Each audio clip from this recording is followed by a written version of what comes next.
Hello, everyone. My name is Russ Shaw. I am the founder of Tech London Advocates and Global Tech Advocates, and it's great to be with you at TechBBQ. I am joined by Stephen Nundy, who is at the European investment firm Lakestar, and we're going to just have an informal fireside chat. Tech London Advocates is a tech community of nearly 10,000 advocates supporting and promoting London's tech ecosystem. I also run Global Tech Advocates, which is a grouping of 16 networks around the world, including Tech Nordic Advocates, which is also one of the partners for TechBBQ. I'm delighted to say that I am on the board of Tech Nordic Advocates. So with that, let's jump in. And Stephen, great to see you. Can you just tell us a little bit more about Lakestar and what your role is there, please? Yeah, good to see you, Russ, and hopefully everyone can see us well at the barbecue. So as I said, I'm here at Lakestar. We're a pan-European venture capital fund. We've got offices in Berlin, Zurich, and here in London. We've got around about 1.3 billion of euros that we've had as committed capital from our LPs that we're deploying out of. We're now on our third generation of funds. We've got around about 60 to 70 companies in our portfolio right now. Majority of the companies we invest in are European entrepreneur and European founded, although we do have a small percentage of US and non-European companies in our portfolio as well. But that's typically where we see opportunities to bring those companies to Europe.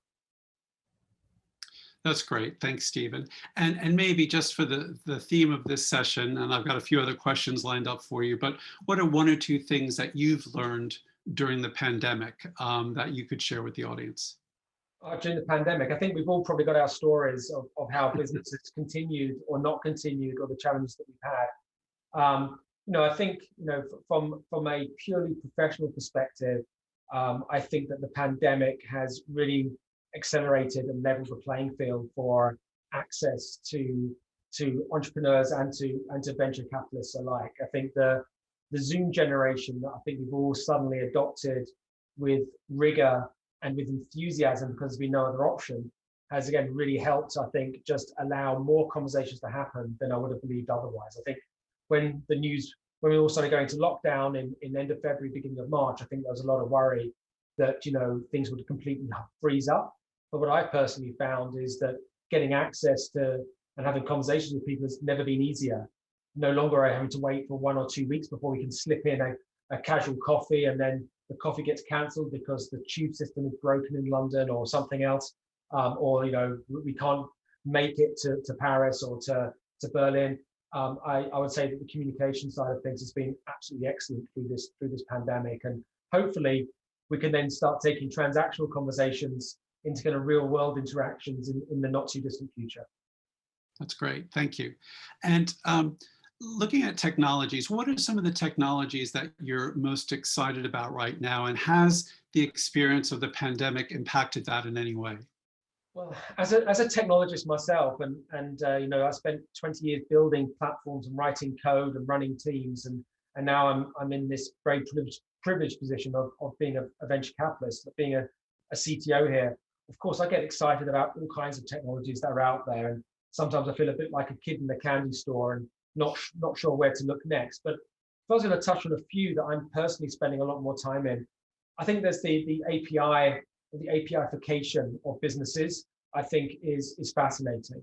And of course, APIs have been around for a long time, but if you look at the sheer growth of APIs right now, from companies that really weren't looking to expose certain aspects of their businesses, months, if only months ago, that's going to create a whole new economy and a whole new opportunity out there for startups and for those more traditional businesses alike. And so we could spend hours talking about APIs and the ramifications of this API generation that we're now in. I think if I take another step, people talk about NLP a lot, and I'm a big fan of machine learning and AI, and I think NLP is going to be unlocking more and more deep information that has been held in PDF files and Word documents and SharePoint sites and all the fun stuff that we've spent the last 20 years building as part of our day-to-day job, but has never truly been digitized. And I think NLP is going to start unlocking that in ways that at scale and at accuracy levels that is going to really, I think, again, help accelerate businesses in the future.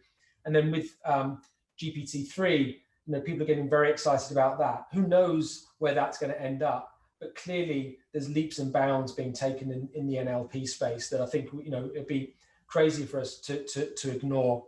And I think just lastly, if I put a really futuristic hat on, I think it's augmented reality and where we may see some of the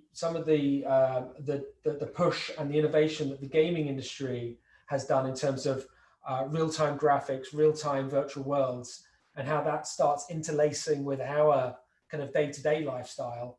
That we saw Google Glasses come out a few years ago, and I think a lot of us laughed at that and thought none of us are going to be crazy enough to wear something that big on our faces. But I think the technology is going to continue to evolve, and I think in the future, there are going to be different ways for us to consume data, and AR, I think, is clearly going to be one of those. And so I think that's a space worth watching.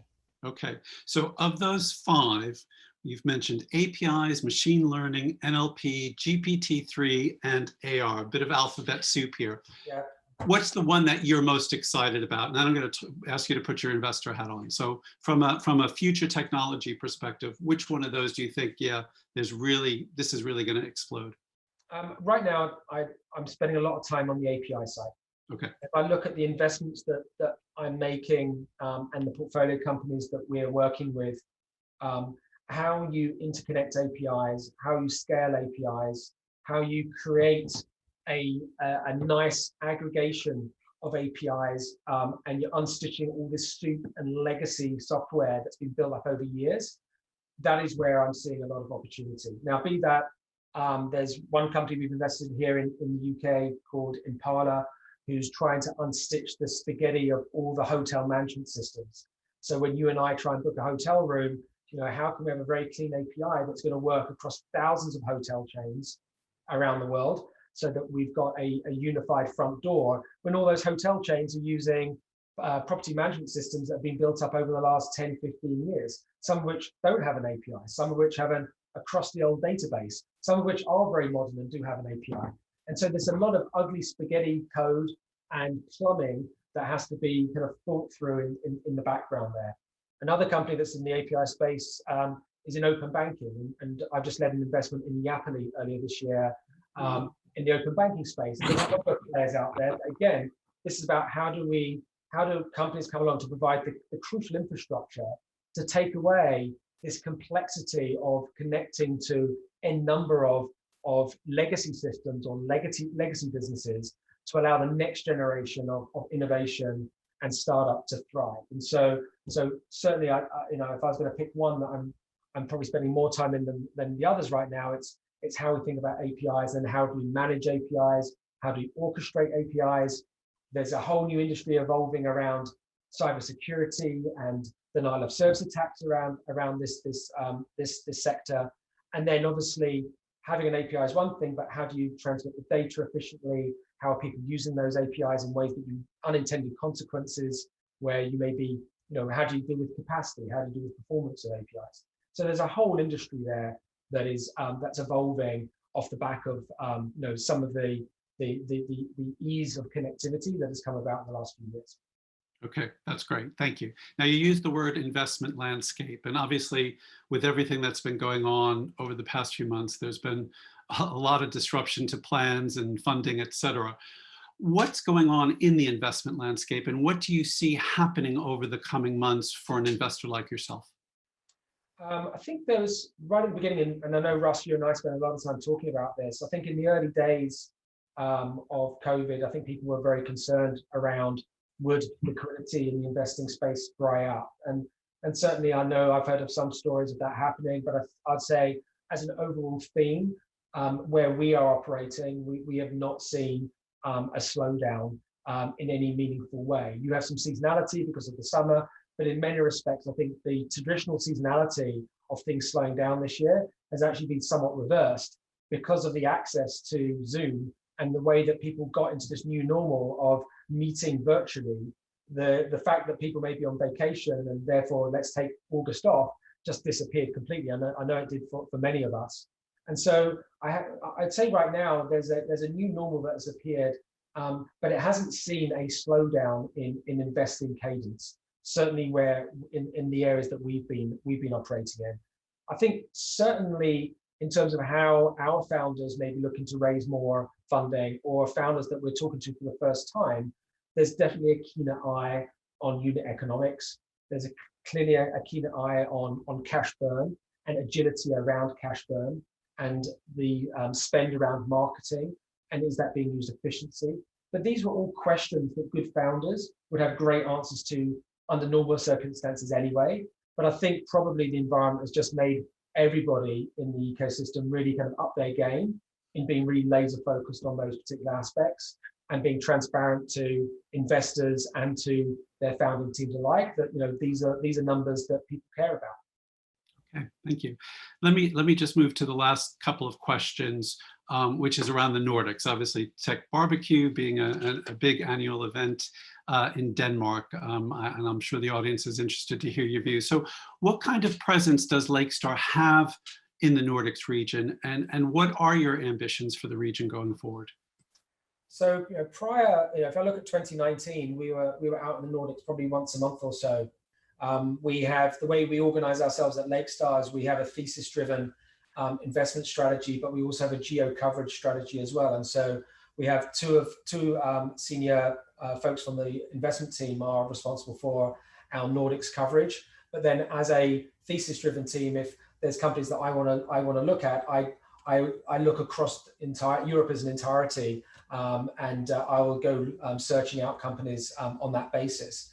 And so one of our managing partner here, Mika Salmi, is Finnish himself, and so we have deep roots into the Nordics just through folks that we have in our team, and the relationships that we have with VCs that are kind of indigenous in the Nordics. You know, we spend a lot of time with the teams at North Zone and Open Ocean by founders, and Mackie, as well as Kinovich, to kind of understand what's happening on the ground. And, you know, as a pan-European VC, we often, well, very often, in fact, get asked to look at companies or invited to get updates from companies through the partner network that we have on the ground in the Nordics. But of course, we have to come out there and live and breathe and meet entrepreneurs and meet founding teams and understand, you know, the landscape for ourselves as well.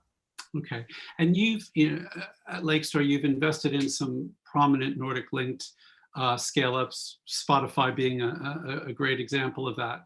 Are there others coming through that you're monitoring or potentially funding?